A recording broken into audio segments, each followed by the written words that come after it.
Le Seigneur change des vies, il n'a pas cessé de nous surprendre. Il n'a pas arrêté d'accomplir son œuvre dans nos vies. Le psalmiste disait « Je me couche et je m'endors, je me réveille car l'Éternel est mon soutien. Je ne crains pas les myriades des peuples qui m'assiègent de toutes les parts. Lève-toi, Éternel, sauve-moi, mon Dieu. » Alléluia. Bienvenue dans notre partage quotidien. Bonjour bien-aimés frères et sœurs. Nous continuons notre méditation sous le thème « Dieu change les vies ». Et ce matin, nous allons parler de la bassesse à l'élévation. Nous savons que l'élévation vient ni de l'Orient ni de l'Occident, mais l'élévation vient de l'Éternel qui a fait le ciel et la terre. Dans Genèse, le chapitre 12, les versets 1 à 4, il est écrit « L'Éternel dit à Abraham, va-t'en de ton pays, de ta patrie, de la maison de ton père, dans le pays que je te montrerai. Je ferai de toi une grande nation et je te bénirai. Je rendrai ton nom grand et tu seras une source de bénédiction. Je bénirai ceux qui te béniront et je maudirai ceux qui te maudiront. Et toutes les familles de la terre seront bénies en toi. » Abraham partit comme l'Éternel le lui avait dit et l'autre partit avec lui. Abraham était âgé de 75 ans lorsqu'il sortit de Charan. Le Seigneur appelle tout le monde car il a un projet pour tous les hommes et les femmes vivant sur la terre. Il appelle, il équipe et accompagne ses enfants dans leurs aventures spirituelles, dans leur pèlerinage et dans leurs projets. Abraham était pauvre, désemparé et vivait encore chez son père à 75 ans. Sa vie était basse, la stérilité de sa femme et la pauvreté gagnaient sa vie. Dieu a voulu changer la vie d'Abraham, son serviteur, comme il veut le faire pour toi, pour moi aujourd'hui. Le problème, c'est que nous sommes chargés. Nous sommes entourés parfois des gens qui n'ont pas part à cette alliance, qui n'ont pas part à cet héritage. Nous sommes distraits par des mauvaises compagnies. Nous ne voulons pas prendre les risques et rentrer pleinement dans notre appel. Nous sommes en quelques mots irresponsables. Dieu veut nous éloigner de cette atmosphère négative avant de nous bénir considérablement. Dieu, lorsqu'il a institué le mariage, il a voulu que l'homme quitte son père et sa mère pour se marier ou pour s'attacher à sa femme. Abraham n'avait pas quitté, il n'avait jamais quitté son père et sa mère. Il est resté au même endroit avec les mêmes liens avec sa femme.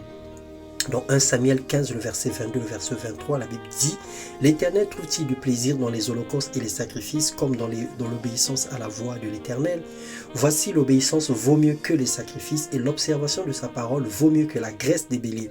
Car la désobéissance est aussi coupable que la divination et la résistance ne l'est pas moins que l'idolâtrie et les théraphim. Puisque tu as rejeté la parole de l'Éternel, il te rejette aussi comme roi. » Le Seigneur avait déclaré cette parole sur la vie de Saoul parce que Saoul avait désobéi. Lorsque le Seigneur nous envoie faire quelque chose, lorsque le Seigneur nous dit de faire quelque chose, l'obéissance à cette parole entraînera en conséquence les bénédictions irrelatives. Dieu veut t'élever aujourd'hui, tout dépend de l'obéissance que tu as pour sa parole. Quitte ton ancienne vie, quitte le milieu malsain, quitte les œuvres négatives, quitte les idoles, quitte la vie du péché. Dieu veut t'emmener loin dans ton quotidien, dans les eaux profondes, là où il va remplir ton filet de poissons, où il veut te rendre riche et béni. Il a promis et il veille à sa parole pour l'accomplir. Si tu obéis à la voix de l'Éternel, si tu décides de quitter pour aller là où il te montre en te dépouillant de tout ce qui ne le glorifie pas, il t'élèvera et changera ta vie. Dieu n'est pas un homme pour mentir, ni un fiston pour se repentir.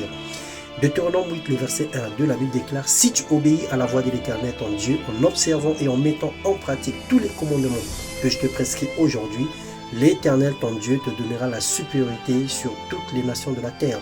Voici toutes les bénédictions qui se répandront sur toi, qui seront ton partage lorsque tu obéiras à la voix de l'Éternel ton Dieu. » Bien-aimés dans le Seigneur, soyons obéissants.